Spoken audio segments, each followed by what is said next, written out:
नमस्कार, मी पंजाब टेक हवामान अभ्यासक मुक्काम पोस्ट गुगल धामणगाव तालुका शिरूर जिल्हा परभणी। आज आहे 4 मार्च 2024। आजपासून परत शेतकऱ्यासाठी अंदाज येत आहे। कारण की काय झालं, राज्यामध्ये आता आठवडाभर खूप ठिकाणी गारपीट झाली, अवकाळी पाऊस झाला, पण आता सध्या वातावरण कायम बदलले म्हणून सर्व शेतकऱ्यासाठी अंदाज येत आहे। सर्व शेतकऱ्यासाठी आनंदाची बातमी आता मध्ये उद्या 5 मार्च पासून राज्यात हवामान कोरडं होणार आहे। पाऊस काय येणार नाही, त्याच्यामुळे काही चिंता करायची गरज नाही।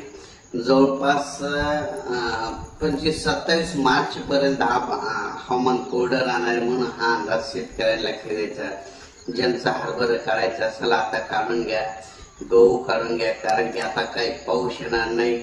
परत तुम्हाला एक सांगतो, पूर्व विदर्भात देखील पाऊस नाही येणार, पश्चिम विदर्भात देखील पाऊस येणार नाही, मराठवाड्यात देखील येणार नाही, पश्चिम महाराष्ट्रात देखील येणार नाही, तसे उत्तर महाराष्ट्रात देखील पाऊस येणार नाही, सातारा सांगली त्या भागात देखील पाऊस पडणार नाही। म्हणजे एकंदरीत परिस्थिती सांगायची झाली तर राज्यामध्ये उद्या 5 मार्च पासून हवामान कोरडं राहणार आहे, दिवसा ऊन तापणार आहे, पण रात्री आणखीन जवळपास 10 तारखेपर्यंत थंडी राहणार आहे म्हणून हे अंदाज लक्षात घ्यायचा। त्याच्यानंतर 11 तारखेपासून रात्रीची थंडी देखील कमी होणार आहे, दिवसा उन्हाचा पारा वाढत जाणार आहे म्हणून हा अंदाज लक्षात घ्यायचा। म्हणजे एकंदरीत परिस्थिती बघितली तर राज्यामध्ये 5 मार्च पासून तर जवळपास मार्चच्या शेवटच्या आठवड्यापर्यंत हवामान कोरडं राहणार आहे, पाऊस काही येणार नाही म्हणून काही चिंता करायची गरज नाही। आजपासून पुन्हा शेतकऱ्याला काय करायचं, हे मेसेज सगळ्याला सांगून टाका।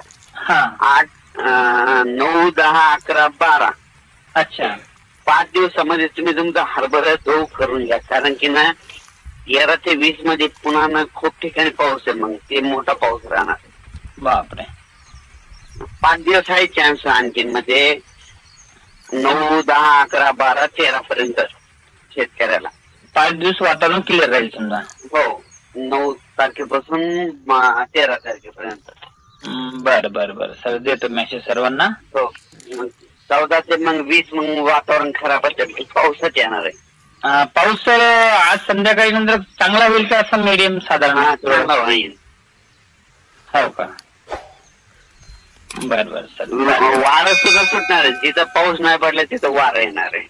हो का, आता कसं बऱ्याच लोकांचे गहू आणि हरभरे काढणं चालू झाले, हा, आणि काही संत्र्याचं पण तोड चालू आहे।